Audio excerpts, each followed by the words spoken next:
Well, my name's Stephen John James Fitzpatrick Harrison. Apologies for the handle, but it's Irish origin. And I'm a Bachelor of Arts double major in history from 2003 to 2006, both here and at the University of Queensland. I'm practically self-taught and self-teaching now, so anyone I find who's willing to allow me to chew their ear off, I do so.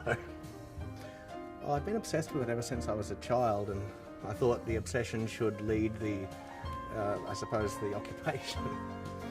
But no, I've always found it particularly fascinating, mainly, I suppose, out of how can I put it, comparing it to modern life. I found modern life less tasteful and old life more tasteful. Well, history is fundamentally like learning one's own surname or one's own origins. I mean, without history, it's impossible to have a real understanding of who one is, who one's country. The most curious thing was that an eccentric archipelago of tea drinkers ruled the world in such a way that no other civilization has ever succeeded in doing, even to the present day. I mean, America's vaunted superpower status is barely 1/5 of the power that we exercised over the planet less than 80 years ago. Basically, what one is viewing is something that is essentially miraculous.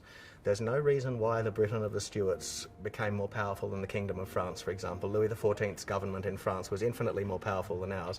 Likewise, Napoleon was thrashing the Russian Empire, which had about 10 times our strength. And even then, after 20 years, as Napoleon grudgingly admitted, it was St. George's cavalry that beat him. And when he was referring to St. George's cavalry, he was referring to St. George on the British gold sovereign, as there was a common saying at the time that Britain would fight to the very last Austrian.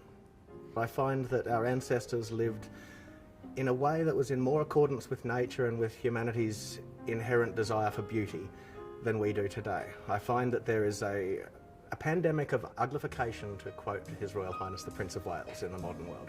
That anything beautiful we find, we seem to get our paws upon it and turn it into something ugly and detestable. When it comes down to basic levels of history, at the moment we have an attitude in historical academia that argues that history should be interpreted according to political ideology, whereas history really at all times should be governed by primary evidence. Trying to read a philosophy into that is only of any value if the facts actually dictate that philosophy.